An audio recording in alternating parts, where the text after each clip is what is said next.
Okay, so hello everyone. This one's gonna be about climate change. I think it's important that we have a look at this. As I said on the earlier clip there, that the lockdowns for the virus gonna evolve into a lockdown for climate. And so I've researched into this, and that I realized there's many things about climate change. I'm gonna post more videos about the different alarmists that we had during the years, and Bill Cooper also had a great series on the ozone layer. But this book is really the book that started my reflection, and I've looked into many things regarding climate change and how man is actually right now controlling the climate. And so this book was the first, really, one of the first book written on the climate. It was written in 1968. Now, we know that through Operation Paperclip, the scientists from Germany, many of them came to United States and Canada and have established various, companies, Jesuit-led companies like Lockheed Martin, and all the military-industrial complex in the United States is basically controlled by the Jesuits. And these climate modification or climate attempt were also made by Hitler. We have trace of that they were trying to influence the climate. And so this book is really one of the first book where we see the advances that science has over the atmosphere, how they can influence the atmosphere, and really the science behind it and what they were trying. And the book itself is not only about weather; it's about a lot of things. They've asked many specialists to try to give them their vision of what the world is going to look like 50 years from 1968. And so that's the title of the book, Toward the Year 2018. And many of the predictions, according to the weather, have come to pass during the last decades. And so we're going to have a look at that and the influence and impact it has on our world today, and the prophetic scenario as well. And so the chapter 5 of that book is written by Thomas F. Malone. So who was Thomas F. Malone? He was the American geophysicist, best known for his contribution to the atmospheric science and meteorology. His career ranged from a tenure of academic appointment in the MIT to a senior presidency at the Travelers Insurance Company, to dean of the graduate school at the University of Connecticut, then director of the Holcomb Research Institute at Butler University, and finally executive scientist at the Connecticut Academy in Science and Engineering. He was an evolutionist. When you read to his book, chapter 5, he says that the Earth is 5 billion years and so forth. And so just to give you an idea of the credential of that guy, he was, a scientific elite of his days. And he cites another guy there, and a Russian and another American also, that I have not looked into his work, but he cites other people. But this guy was apparently very intelligent. He was known for his very great memory. So it was someone that was credible to write the book, the section of the book he had to write. So according to, I've dissect the book in various parts, and I will try to give you the understanding I have of his vision of the future. Basically, he's saying that in the 60s they were already doing regional climate modification for airport, for example, and they're saying that the clouds and the storms could be, they could be pushed aside the airport or the particular region for the benefit. Of course, we understand the benefit of, lifting off and landing on an airport. Of course, we can all understand that it has great implication, and it's very positive as an implication. Now, we don't know exactly what it takes, with that statement, but we can understand the benefit that it can have on a regional area. Now, it goes far beyond that. In his reflection, he's saying basically that the climate is, it's impossible to restrain it to a particular region, and that when we are trying to influence a climate on a large scale, it can have a global impact. So he says that we need international cooperation. In 66, the National Academy of Science recognized that the long-range program of weather control and climate modification can have direct bearing between nations. Of course, we can understand that if we can, for example, modify the jet stream or whatever, it can have, an influence over the precipitation of rain over a region, over a country, and so forth. And it can create drought, it can create floods, it can create really bad problems for certain nations and benefits for other. And so, so he says that they are all quotes. Sometimes I don't use quotes because I'm putting his word into my interpretation or my synthesis of his words. But I'm trying to use as much quotes as I can from the book so that, it's not a personal interpretation that comes out. Is really his version of what he sees that comes out into this presentation here. And so he says the local intervention can have consequences hundreds of miles downstream. Now, of course, we're going to have a look at another another author a little later on that has written a book a couple of years ago only, and he says that influencing the climate on the polar region has an impact over the tropics. And so he was right back then, and it is also right and proven to be right today. And so he also says that those large-scale operations represent issues involving conventional concept of national sovereignty. Of course, we can understand, for example, let's take Canada and United States. Canada is basically 100-mile. The vast majority of Canada, population and agriculture and so forth, is done 100 miles from the U.S. border. And so the rest of the country is really wood and, there are development, but the vast majority of population and development is really closest to the border of the United States. And so we can understand that if the United States would decide to spray the Midwest, to influence the Midwest a little down south, it could have drastic impact on Canada. And so in the smaller nations as well, we can understand that. It's pretty easy to understand. And so he says that, national sovereignty is a concept that, it needs to change. And so he's talking about creating an international body of kind of police there that he says already exists, called the International Council of Scientific Unions.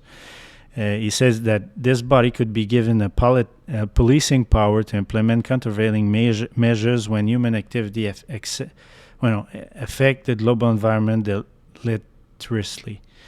And so, that's a globalist agenda. It's really giving your sovereignty and your policing power to another government, which is higher than the government which is elected, which most countries in the world function in that manner, particularly in the United States.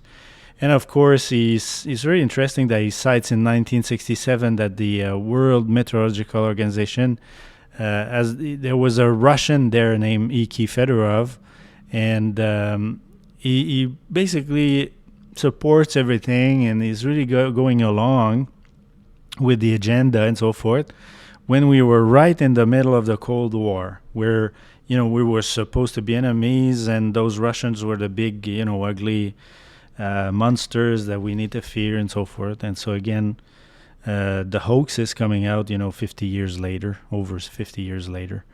And so even the U.S. Secretary of State, which at the time was named Dean Rusk, says that the objective in this climate modification is a peaceful world of independent nation and common interest and welfare for mankind. Again, the common interest is very similar to the common good of the Pope, right? It's always the same, and the welfare of mankind is really a socialist concept of the world. The very basis of the UN can be laid out with his quotation here. here's a Senate member there, Warren E. Magnuson, which was chairman of the Senate Committee on Commerce, said that weather modification become a factor in promoting international peace. And so, of course, we understand that it can be also used. If it can be used, well, when he says that the weather modification can become a factor in promoting peace, what does he really means? It really means that it's a twisting of arms that's going on to get really the agenda that the most powerful, those who get the goal, decide, basically, the golden rules. What is the golden rule? The one who has the gold rules. That's the golden rules. And so that really is, that's a menace that he's saying, this guy in the Senate in the U.S., and it's the reference is there. So not only the scientists, but the Department of Commerce understand that. And if the Department of Commerce understand that, of course, the businessmen understand that. And so back then, nearly 60 years ago, it was, as clear as day what it can do, those climate modification. So what is it? Okay, so we're going to have a look at some of the things that they're doing that went out in the open. Of course, the two images down there are images from Alaska, where they did the ARP project. And so you can see online really what it is. It's through the spraying over the atmosphere or the stratosphere. They've experienced various degrees of spraying, but really what they want to do is to influence the atmosphere, the stratosphere, with electrical currents and so forth. And they also say that it can align with the electrical field of the Earth, and so they want to interact basically with the grid. The electrical grid, they can interact with the particles that they put over our heads there with the planes, with the chemtrails. And so what happens basically is that when they turn on those power, it modifies the atmosphere. They can control whether to heat it up or to cool it down, and create rainfall and create many things. And so that is basically what is geoengineering today and back then. And those experiments, you can rent those facilities if you want. They're for renting. But really today, with the smart grids that we have, they can, push the electricity, for example, in the west or in the east, and they can really manage the clouds and many things with the electrical grid that we have down here. And so what can it do? So it can change the temperature. What he says, it changes the phase of the transformation of water. And so they can spray, super cool water droplets. And they can also spray, clouds to thicken the clouds. To prevent the sun to prevent the radiation of the sun, basically. And there's another phase to this presentation that we'll have after that, because the science of the sun does not support this science at all. The science of the sun that's pursued and watched over by the NASA and various organization in the world, including every country, including Canada, U.S., UK, Europe. They're all studying the sun, and what the sun is telling them is that the sun is dimming down. And so a lot of this science that we're going to discuss really is in contradiction with the NASA science and other sciences, which is not really contradictory to any science that we see in the world today. It's just that we are not allowed to we're not allowed to question it anymore. There was a time, maybe 5-10 years ago, when those contradictory opinions were allowed, but today they're not allowed anymore. They are having a mainstream idea that they want to push, and any idea that's not within their boundaries are pushed aside. And even if it's NASA. So we're going to have a look at this NASA and various sun studies that we have in another study, not in this one. And so they say that they use super cool water droplets that can affect the vertical distribution of the energy, and it can alter the nature of the great global system of wind, which is very serious when you think about it. The planet has become smaller and smaller. Really, they can influence pretty much everything. All this widespread testing was in test mode in '68. It was not already full scale as it is today. But they were doing, mathematical models and computering and so forth. They were planning to use it on grand scale, but since they didn't have, the UN was not as much advanced in globalism as it is today, they could not. Although in 1992, the UN Open Sky Policy was signed by George Bush Sr., and it entered into effect in 2002. And in November 2020, just after losing the election, or just before, I'm not sure, Trump has decided to withdraw from that treaty. Now, I don't know with the Biden administration what it did. I've read that he's actually reactivated pretty much everything that Trump has decided to sign off. And so I'm not sure what's happening right now. But really, Trump had an agenda clearly that was anti-globalist, although I believe that he was a Jesuit. He was only trying to, herd the people into the right and to make it even more extreme during the next election. That's what I believe. And so, other consequences, other, things that it can do. They can, they basically, they drop those chemicals, what they call the supercooled water droplets with chemicals, and it interacts. It creates supercooled fogs. It can increase rain by 5 to 20%. In 1968, it's what they say it was able to do, or their estimation of what it was able to do. It can decrease rainfall as well. The USSR, so we see that US and the USSR had some kind of cooperation on the climate modification because they shared information. And in '68, they say that the USSR has reduced significantly the problem of hail, and while introducing silver iodine, and they say that they've diminished it by a factor of 5, which is significant. And they can suppress lightnings. They can seed the clouds with chemicals in order to do what they want. As you can see, they can do both ways. They can do on the hot side, and they can do on the cold side. And so he says that the concerted operation at several points aim at restructuring the climate regime, which is pretty.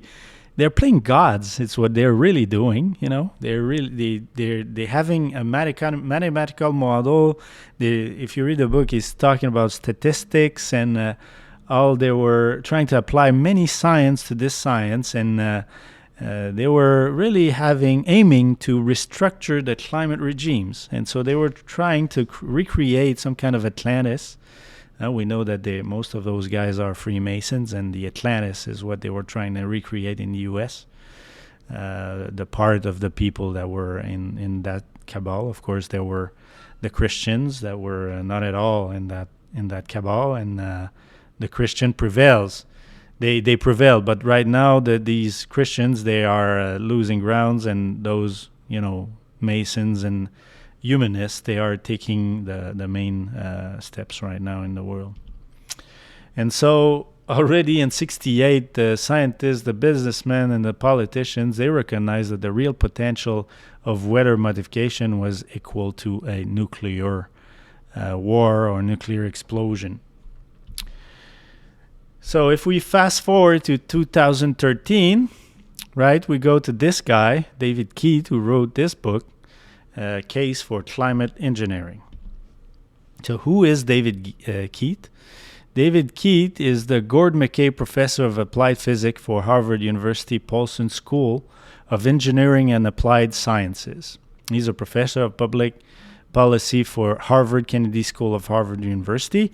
Now, of course, it's perfectly normal that he holds both professorship in applied science and in politics, because we've seen and he's going to tell you as well, that the climate engineering can have major repercussion around the world, and it can create war. And so he's also a board member at the acting chief scientist at Carbon Engineering. I believe that's his company.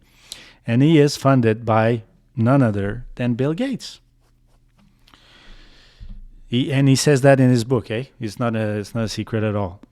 And so let's read about various opinions that he's saying throughout his book about his opinion on climate change. What the popular mainstream discourse about climate change, what his opinion is about that. I also worry that debate about climate change has degenerated into trench war, in which arguments are increasingly extreme, with claims that climate science is a money-spinning fraud countered by claims that carbon emission poses an immediate existential threat. And so you see that is trying to balance the arguments here. So he had a former friend and scientist whose name was James Hansen, and he answers to James Hansen. James Hansen he was a climate scientist, and he turned an activist. And he says that the Tsar sand must be stopped, or it's game over for the planet. It's basically what James Hansen is saying. And Keith says, and the Tsar sand, of course, is the exploitation of oil in Canada, in Alberta mainly.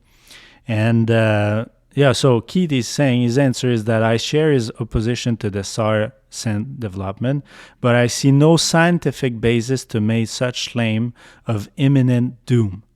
And so you see that the discourse, again, is in the media, at least, is one-sided. On the side of Greta Thunberg and those imminent doom, we have 10 years and so forth. And a little later on in his book, he's saying, I'm pessimistic indeed. The geoengineering could be used for destruction. And of course, we've seen that with the previous book, the book of Malone, where he says that exactly that. So what is this, right? So basically, what he's explaining is that CO2, it warms the world, and it increases precipitation, okay? And there's a basic concept in finance and commodities that it's important maybe for you to understand. Being in finance myself, it's a very good thing for the Earth that the CO2 is to such level, because really the yield over the plants, all the grains and so forth, is really directly proportionated with the CO2. And so not with the CO2, but the precipitation. And so the more rain, the more crops we have, the better yields we have over crops and so forth. And so it's really known in the finance that when we have a cycle of rain, that is good mainly for the environment, right? Everything grows faster, and basically what it means also is that there's the price of wheat and so forth is going to go down. But with this agenda, what happens is that it's the inverse. And so it's really when you maybe David Keith is not aware of that. I believe he is, but maybe he is not.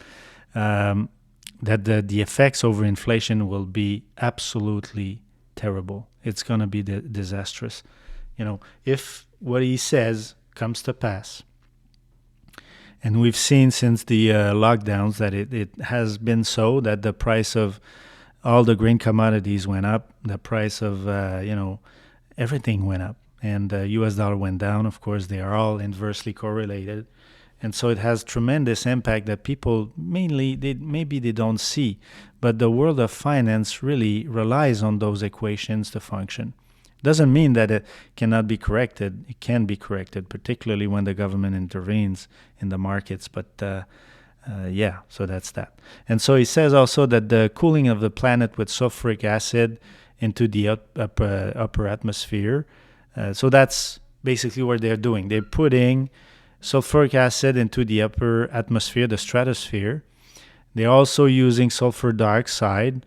They're using also sea salt to get thicker clouds, and they're doing what he's proposing is basically he's pinpointing all the things that we can do to influence solar radiation. So conversation, for example, is the reducing of the carbon footprint. Efficiency has to do with the electrification, and the decarbonization has to do with they can also spray in the upper atmosphere to decarbonize the atmosphere, and so to remove carbon, as I said, and to do solar engineering. So they're spraying many things in the atmosphere to try to have the perfect mix for what they want to achieve, basically. And so it seems to be very rational as we read it, but the more we understand the uncertainties that are in this science, and the more it should be really, we should fear this science, because there's not a one size fit all, and basically they are spraying the atmosphere with poison. And so what's the agenda? Okay, well, so this book was written in 2013, and here's what he says. I mean, I'm not making this up. Starting in 2020, the goal is to cut in half the rate of global warming. So for them, the rate of global warming has to do with the CO2. And so if they cut in half the CO2, they cut in half the global warming. Possible of combining with serious effort to cut emissions, right? We have that right now. We have serious efforts to cut emissions. And he says this is not a prediction or a plan. Of course, 7 years prior to the lockdowns, it was not a prediction or a plan. And he says, if you read a little later on, he says, maybe in the next page, implementing an ideal global democracy. So we've been hammered since the election of Joe Biden that it's all a democracy and so forth. And of course, the United States is not a democracy. The United States is a republic. A democracy is really the ruling of the majority. It's the democracy is the how do you call it, the enslavement of the minority by the majority. Where a republic, as in the United States, and it's probably the only republic in the world. I haven't had a serious look on that, but I believe it is so. So the republic is that a set of law has to be basically laid down to protect even the minority, the majority and the minority, and that the government is there to have this law of the land protected by politicians, by anyone, and to implement a system of law that's going to be favorable to the laws of the land. And so in the United States, these set of laws are really the Declaration of Independence, the Bill of Rights, and the Constitution is really what it is. And these sets of laws should have been protected by the government, and and it is not so anymore. All maybe except of the Second Amendment, which is also under attack of the Bill of Rights, there have all been they've been destroyed. And so the idea of democracy of David Keith is really a treacherous idea of implementing in the United States, because a democracy is really antagonistic to a Republican system, because a democracy really implements the will of the majority, and it's not at all what the United States was founded for. And so he also says that emergencies entails measures, and that may justify suspension of democratic due process. Exactly what we have today. He has the date. He has exactly what's happening. And he's also saying, closing coal-fired power plants is the first step. Now, of course, Trump had opened those coal-fired plants, and that Obama closed, and then Biden just reclosed them. And he's also saying, geoengineering demands centralized power. Of course, we've seen that, my opinion is that the Pope controls the UN, and that the UN is really is right now governing the nations. And so the Pope or the UN saying bend left, and they bend left, bend right, and they bend right. And so we all see here this agenda come to pass, the agenda that was written in a book by David Keith in 2013, and that his work is being funded by none other than Bill Gates. And so we can reasonably say that they've been caught right out in the action. They've been caught with their hand in the cookie jar. And so what is the effect of geoengineering? So what he says, what he's explaining in his book, is that geoengineering could drive extraordinary rapid climate change, impairing global food supply. Now we can understand, what it means to the light of what I just explained. He's also saying that it can be used to halt and to reverse the loss of Arctic sea ice. Of course, if you look at, for example, the Canadian satellites that track the sea ice from year to year, there's no melting of the Arctic sea ice. Of course, there's a normal melting that's happening in the spring, and a rebuilding that's happening in the fall, and in the winter it's approximately. There are winters there where there's more ice, and there are winter there where there's less ice. But if you look at the global mean of the last 50 years, there's no major discrepancies there. So that's, according to another set of data, that's complete BS, what he's saying right now. And so again, injecting sulfate into the stratosphere will increase the damage to the ozone layer, and when the particle descends into the lower atmosphere, it will contribute to the air pollution. Again, here, basically, they inject those things, and if it's not high enough, he says that it lasts a year in the atmosphere, in the stratosphere, and eventually goes down. But when it's if it's not sprayed high enough, it immediately goes down in the wind. That's very problematic for them because it's really negative. It's a poison, basically. And that he says basically what they're attempting to recreate is something similar to what happened in Mount Pinatubo in 1991 when the volcano there exploded. It released many particles in the air, and it blocked the sun for over a year, and it created really a down draw in temperature. And we can have a look at that in the next slide or so. And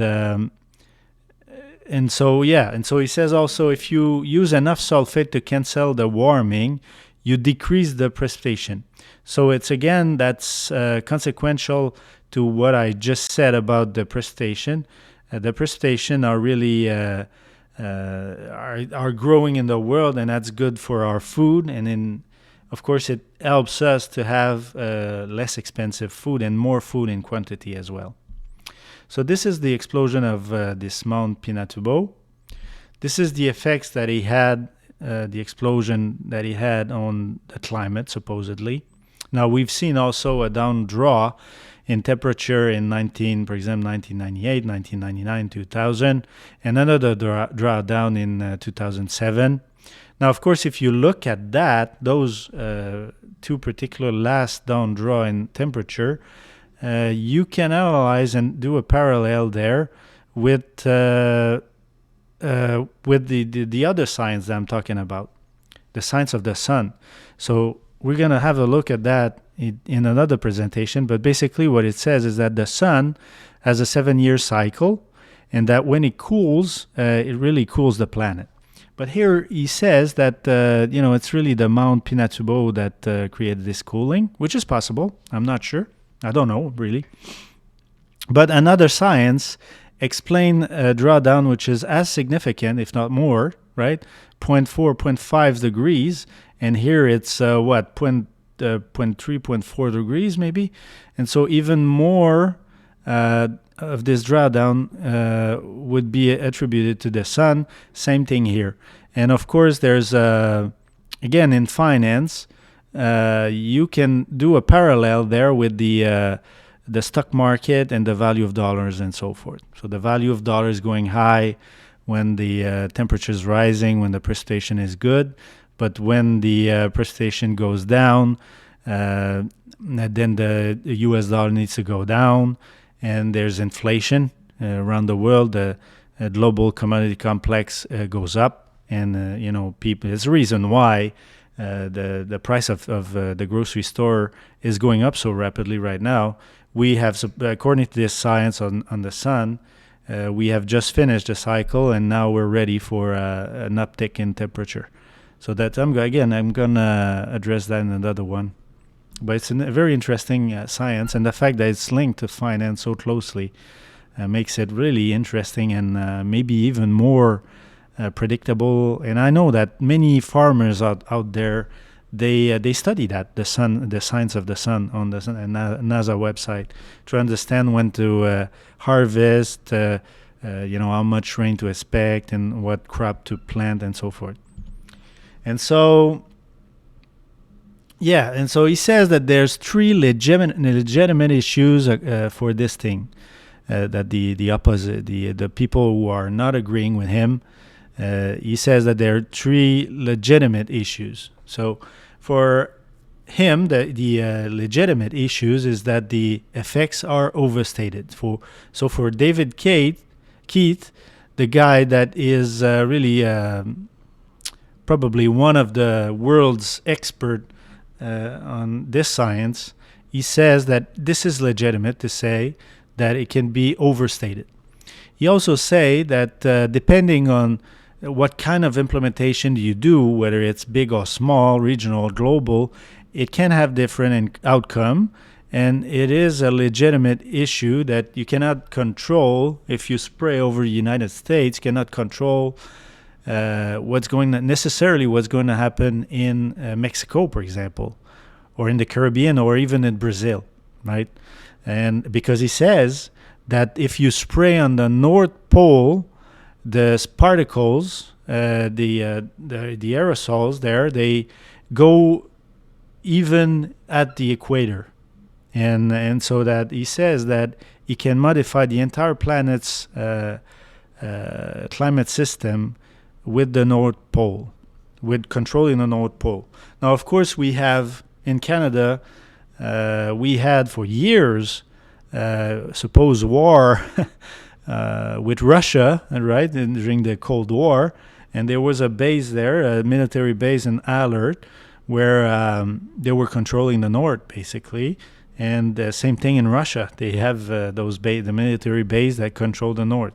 Of course, because there was no war during the Cold War, we can reasonably think that this thing was none other than coordinated efforts to control the planet's climate. That's what I think. Well, it's reasonable to think that, even though, up to the 60s they couldn't do that. They said it was probable that it could happen. It really says in the other book that they were basically working with Russia or USSR, and that some kind of globalism needs to happen for that. And so it all happened with the fall of the Iron Curtain in the 90s. And so he also says that there is no substitute to cut emissions. And so basically what he says is that rather than doing all those experiments, just cut emissions. And he says it is legitimate. So the risk, according to him, what he says is that there's no imminent existential threat. We do not want to stop. Why do we want to stop climate change? Because climate risks are serious. So it's all a hoax. It's all a hoax. It's all it's all about the risk that the climate degrades and so forth. And so if there's no imminent existential threat, why do they want to do it, right? We know about those hoax that they're doing. Remember, Y2K and so forth. It's another hoax. So the risk, just as the temperature and precipitation respond differently to geoengineering, so too does the climate in different regions of the globe. Well, we can understand that again.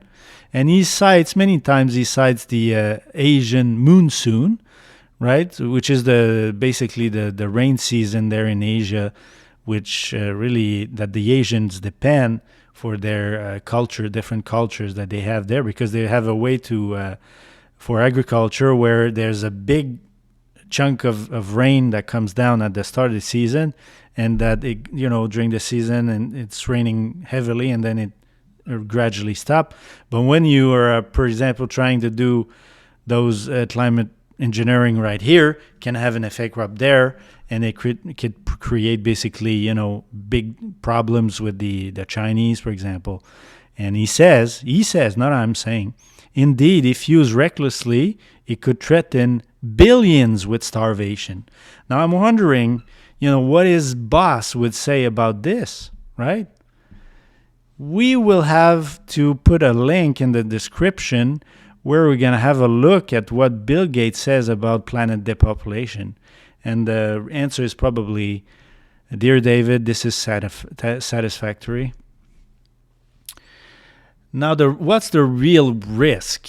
So there's a lot of fake risk that are out there in his book, but what are the real risk? Okay, so the products that they're using basically are poison. Sulfuric acid, and the process cause asthma, heart disease, lung cancer, if not injected high enough into the stratosphere.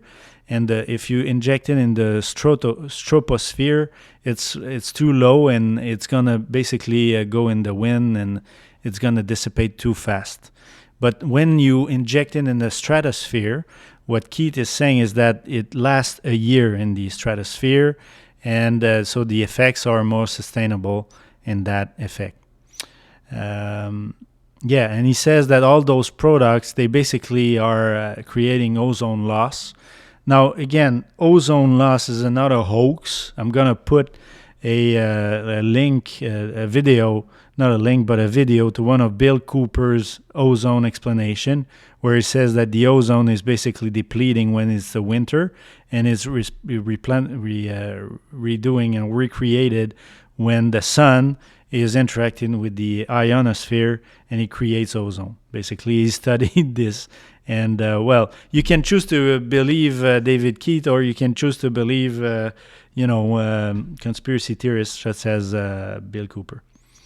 And he also says, I'm not saying it, he says that the roughly 50 million tons per year of sulfur pollution we presently dump in the lower atmosphere kills about 1 million people a year. Again, what does Bill Gates would say about that, right? The real risk. He says that even if you stop right now the spraying of those aerosols, it will be felt only a year later, because when you spray in the stratosphere, it lasts a year. And so it's not basically what he's saying is that it's not an exact science, because you cannot measure really by the stroke of product you put in the air that it's gonna be on and off. It's not working that way. It's basically those products, they take time to dissipate, and basically it takes a couple months to dissipate, lasts a year, and after the effect goes down, and so it needs to be replenished in the stratosphere. He's saying basically, just to give you an idea of what's needed to get this program going. Basically, he's saying that needs to be 16 Gulfstream jet plane, which is the most expensive private jet plane. Bombardier is doing a similar jet plane. So it's about what I've looked on the internet. It's about $100 million per plane that they cost, and you can do many kilometers and miles with it. You can run probably half the planet with it. And so he's saying that one plane can lift 10,000 tons a month, and it costs approximately the program as a whole costs approximately $1 billion per year. and that the cost is about $100 per ton. So it's cheaper than having a ton of particular, for example, good earth delivered to my doorstep cost me more than $100 a ton. And so he's comparing this to the cost of climate change, and he compares this to the city of Venice in Italy, where it costs them $6 billion a year to recreate, the city, because it was built in water and so forth. But when I visited Rome a couple of years ago, many years ago, I believe it was in 2000. I visited the coastal region. When they say that, they told me that Rome was basically established as a coastal city, and that with years, the ocean, the Mediterranean Sea, is about 50 kilometers out of the city of Rome. And so the climate has always changed. And so this argument of saying, the city are going to be they're going to be flooded, and there's going to be many impacts and so forth. Many impacts on the earth has already happened, and it's not because of climate change. It's really how you can explain that the Roman, when Romulus established Rome many thousand years ago, and that today the same city is 50 kilometers apart from the ocean, when most of that period they didn't enjoy, or they didn't have any carbon dioxide in the atmosphere. It's complete, again, scientific illusion that they're talking, really. But the cost of doing this is really low when you think about it. And so in the balance, when you read the book, is really a couple of citations where it's really alarming to have the expert of the world on this science saying those things. So basically what he's saying is that were we faced with the one-time choice between making total commitment to a geoengineering program to offset all warming and abandoning geoengineering forever, I would choose abandonment. Here's probably one of the foremost experts in the world that says we should not be doing that.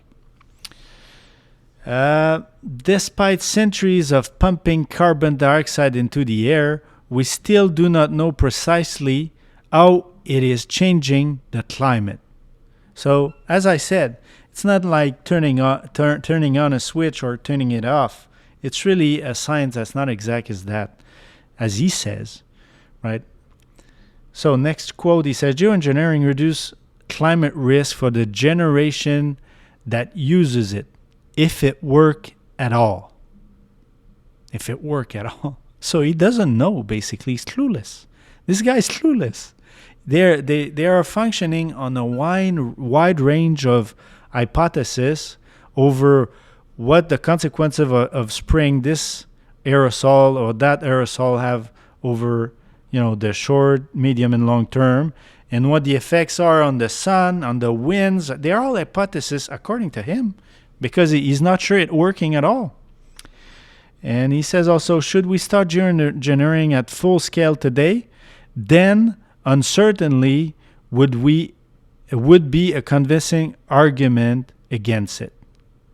So basically he's saying, should we start? No, we should not start. But yet we've seen that his prediction has come to pass, and 2020 was the year where they decided to implement one of the phase of their what they call the solar modification, because they are drawing down the CO2. And so really this virus was really because people were laughing about those climate change agenda, and that the Greta Thunberg phenomenon was really a joke, an international joke, and people were laughing about her. And so they would not be able to implement their agenda with the climate because it's so ridiculous. And so they have chosen to use, Jesuit Fauci to create a virus known as the coronavirus and all that, we know today. And so when I consider geoengineering scenario that lead to outright disaster, or scenario in which geoengineering is prematurely abandoned despite its social and environmental benefits, all involve geopolitical failure. So basically, what he's saying is that we have our hand in the hole, and that regardless of what's going to happen, there's going to be problems. Basically, what he's saying, if we're trying to push it on, full size, there's going to be problem. Of course, you can understand that. And if we withdraw from trying to, influence the climate, because we've been influencing the climate for so long, and we've read it in 1968, they were starting doing it. Basically, what it means is that it's already changed. The climate is already changed, and it's a catch-22 right now.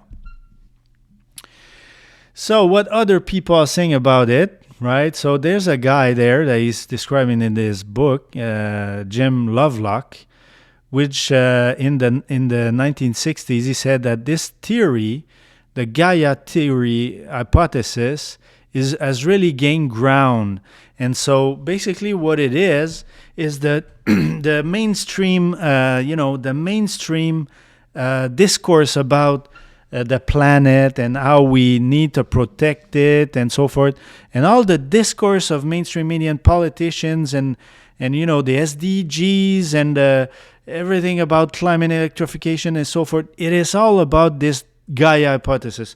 And if you want to learn what is this Gaia theory, well, you can read that in the books of the Rosicrucians. For them, it's pantheism. The Rosicrucians, it's a religion. Basically, it's a religion they teach in the Masonic Lodge, and it's basically that Gaia is a god. Gaia is a god, and that the trees are gods as well, and Mother Nature we need to protect and so forth. It's in line with the Amazon Synod of the Pope. It's in line with the Laudato Si encyclical. It's all Gaia. The Pope is also talking about Gaia in his book, and the Pachamama that Pope has worshipped.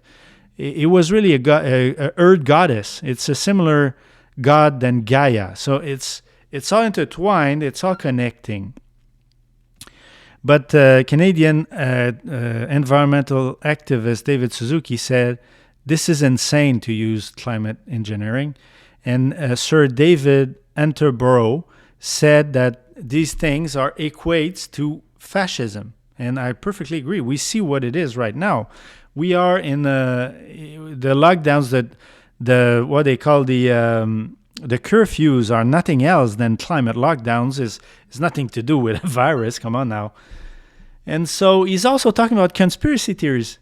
It's very interesting that he's talking about conspiracy theories. He has an entire section of his book where he says that the government, there are certain people, the conspiracy theorists, they say that the government is conspiring, is spraying its citizens with toxins. But in the same book, he's saying exactly that's what they are doing. They're spraying, sulfuric acid, and it creates a lot of sickness. And we're going to have a look later on what the NIH says about sulfuric acid. And so they even did, polls over these issues. And he says that in Canada, US, and the UK, there's a sixth of the population that believe in those conspiracy theories. And during the COVID lockdowns, they said that those 15% grew to 30 to 40%. That's what they say. That's what the mainstream media said. And so it's all intertwined and it's all connecting with those conspiracy theories. And again, they say that those conspiracy theories, they're skeptical of government.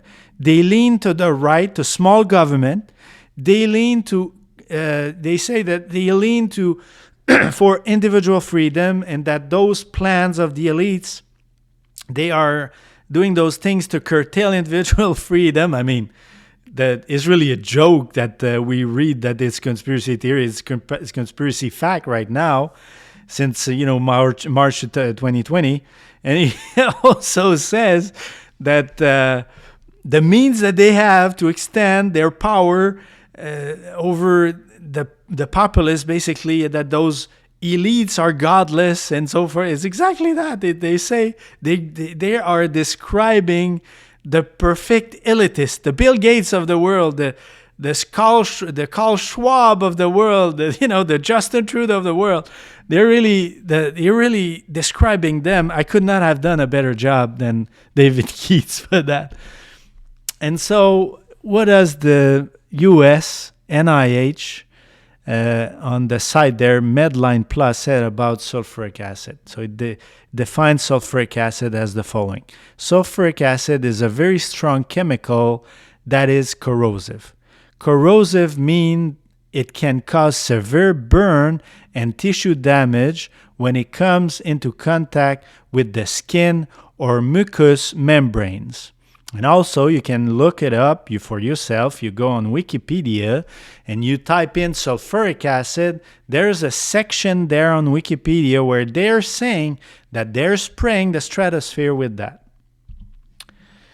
And so in chapter 5 of his book, David Keats says, under the title there's a paragraph. It says, the ends and means. Of course, we understand, we know who are saying these things, those words, that the ends justify the means, right? It's the maxims of the Jesuit. It's in the fourth vow of a Jesuit priest, or the Knight of Columbus' fourth vow, the vow to destroy the Protestants is what it is. You can read it for yourself. These vows were registered in the Library of Congress. It was pronounced in Congress or Senate in the beginning, over 100 years ago. It was kept there, and it was people back then, the senators and the representatives, they were understanding that it was the maxims of the Jesuits. So what does he say under his paragraph there where it says ends and means? I would like to see much more stringent environmental laws. It will require a new social movement. So exactly what we see today, as they call it, the Great Reset, that's pushed on by the WEF, the World Economic Forum. Now, the prophetic application of that. Now, I'm a Seventh-day Adventist, and I believe that Ellen White was a prophet of God. As much as Moses, as much as the apostles, I believe she was a prophet. I believe she's seen the future in advance, and that God has given her visions of what's going on right now in the world. And so, her chief work there that she wrote in 1888, named The Great Controversy, on page 589, says the following. While appearing to the children of men as a great physician who can heal all their maladies, he will bring disease and disaster until populous cities are reduced to ruin and desolation. So I think that this first sentence there refers to the vaccines and the COVID-19 and those other sickness that are about to come about on this planet. But what follows is even more interesting. She says, he sweeps away the ripening harvest. Now, we've seen that they can do that with their spraying aerosol. They can do that. And famine and distress follow. Okay? And listen to this. He imparts to the air a deadly taint, and thousands perish by the pestilence. Now, Mrs. White, David Keats says millions, right? So she's right about that. These visitations are to become more and more frequent and disastrous. Destruction will be about both man and beast. So I think that this prophecy has been fulfilling since the last 50 years.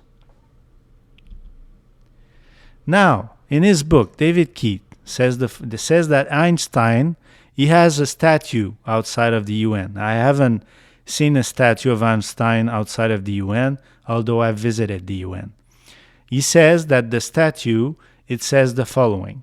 Okay, I will take his word for it. I haven't searched it. I haven't really witnessed it, but I would believe that it would be true. So Einstein said, the right to search for truth implies also a duty. One must not conceal any part of what one has recognized to be truth. And I'm full agreement with Albert Einstein and David Keith over this sentence. And I believe that we should start to look at the evidence that the Bible says the truth. And that over 40, maybe over 30 years ago, this guy Ron White discovered Noah's Ark in Turkey. He discovered Sodom and Gomorrah in the country of Israel. He discovered the Red Sea crossing over in the sea there, the Red Sea. And that Mount Sinai is really in Saudi Arabia. And that he discovered the Rock of Horeb. And that he discovered also the Ark of the Covenant. But it's not shown yet. It's going to be shown just after the Sunday law, the mark of the beast. And so he explains how the crucifixion of Christ has brought the blood of Jesus directly into the west side of the Ark of the Covenant, and that basically it was fulfilling a prophecy that God was announcing thousands of years ago when the earth was only starting 6,000 years ago, not 5 billion years ago, and that there are much more, scientific proof and discoveries, archaeological discoveries. And I've heard, this Adventist pastor Walter Veit, who's talk about evolution, and he's done many travelings to prove that his theory about evolution that he was teaching in a university there in South Africa, how it was wrong, and how he was now a creationist, and all those things. Albert Einstein and David Keith, they happen for real, and all those discoveries, they are a truth. But yet you choose to blind yourself with the truth that I give you, but yet the truth that maybe you're finding in your scientific searching, those truth needs to be recognized as universal truth. They need to be taught at our schools. But yet when we're talking about Jesus, about God, this truth needs to be hidden from our eyes and the eyes of our children, for God knows why.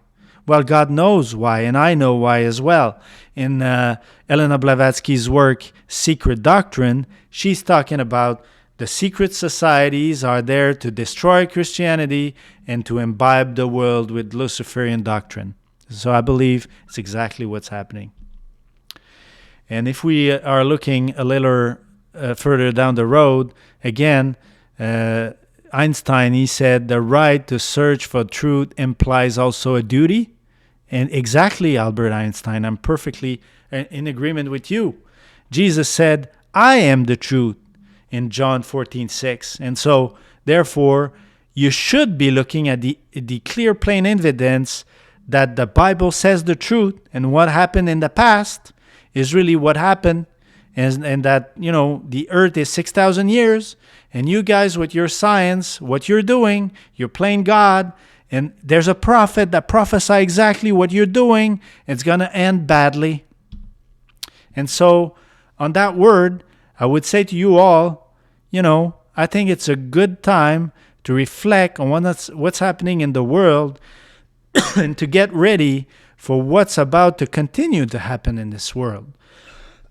Because if Ellen White was a prophet, she's also said that things will deteriorate on this planet, as you've seen on the quote there at Great Controversy 589.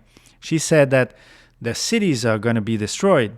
And if I could have taken another citation, there were what she said, that basically that when everything's going to be destroyed, where many pestilences will have come to pass and all of that, the Sunday law will be asked by the populace to bring back God into the equation. And that basically that the Saturday, the real Sabbath of the Bible, is going to be discarded, and that people will ask for Sunday, which is basically, the Catholic Church day of worship. Is nothing to do with the Bible. I will do another video on that.